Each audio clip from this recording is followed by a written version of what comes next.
welcome back to Double Down University. I'm back with you guys with another soccer PrizePicks video, and today I have two props for you guys. One starts at 2:45 East Coast time, and the other one starts at 3 o'clock. And the first one I have for you guys is Albert Gudmundsson over 28.5 passing attempts, as well as Johan Gudmundsson over 3.5 crosses. So let's get into it. Let's start off with Albert, his passing attempts. So with Albert, I really like him in this spot. He has a really solid away form. As you know, he drops into the midfield. He's a big passer. He comes back to the ball, kind of plays kind of a false nine. If you understand what that is, it's kind of like that Messi role where he doesn't have to be a target man up top and be a actual striker. He can kind of drop into the midfield, as they like to play a midfield of two. A top two strikers. So they like to play up top, two strikers up top. And then they also have a back five and then three at the back as well. So I really like him to drop in the midfield. I'll show you guys a current game, their last away game, excuse me. These are all his passes, Gudmundsson. So he pretty much drops into the midfield.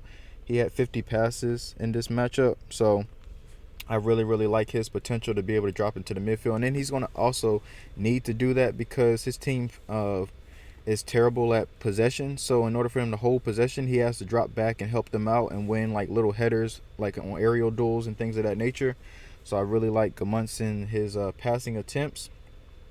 As well as the second prop is a Burnley player. So this guy, he takes all of the set pieces and all the corners for Burnley when he does play in the lineup. Just be wary and look out for the lineups and make sure he's actually in the lineup, because I know a lot of times they can rotate squads, especially this is a cup game. This is a FA Cup game, so I'm pretty sure Burnley wants to put out his best team, and with them putting out their best team, I think he's one of them because of his prowess on these taking set pieces for them.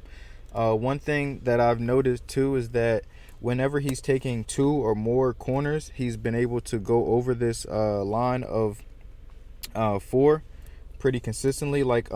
So they're projected to get 3 corners. So as you can see here, on some of the sports books, they have them their team total projected over 2.5 corners. So that's projected to get 3.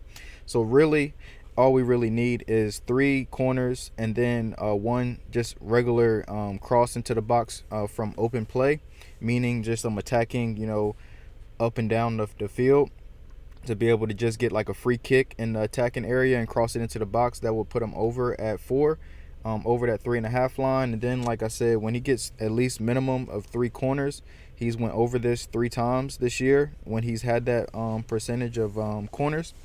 And also, he's had a big, I'll go back to him, let me see.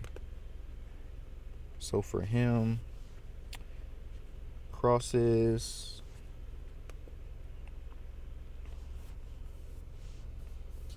and let me see, he is going to be away, and he's going to be playing in this actually shots. Let's go to crosses. So he's away. And I think their formation that they should be lining up in, now this is granted, can change as well. Tottenham, Burnley. And Tottenham has a slew of injuries, a bunch of injuries in their midfield and back line, as James Maddison is out, Vicky Van de Ven is out, as well as Christian Romero, who's an integral part of their team. So, let me see. Last game they lined up in So the last game they lined up in a 4-4-2, and he played outside. As you can see here, he played out wide, and he actually had 4 crosses. He had 2 corners. He only took 2 corners. So basically, he had 2 crosses in open play, and then along with the 2 corners where he crossed into the box, and that was good enough to go over last game. But they line up in a 4-4-2, and we'll go to more stat specific. So 4-4-2 away. And he has cleared this in 66% of his games, even though it's a small sample size at 3. He has hooked on it the last time that he didn't go over, which was against Brighton. He had 3 crosses, and he only played 58 minutes. And then in this game against Arsenal, he had 5 crosses in 90 minutes. And then against Aston Villa, the last game I just showed you, he only played 74 minutes but managed to get 4 crosses. And he averages right around 4 crosses. So I think there's value there. only if he starts. I think if he starts, he should be able to clear this line. They want to try to get free kicks and things of that nature to kind of slow up the Tottenham, just to tighten up some of their passes and be able to get more spells of possession to be able to create chances.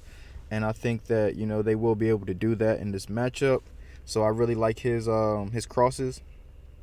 So yep. So those are my two: Albert Gudmundsson as well as Johan Gudmundsson over 3.5 crosses for Johan, and then over for Albert 28.5 passing attempts. I appreciate you guys. Please like, comment, and subscribe, and I'll see you guys next time.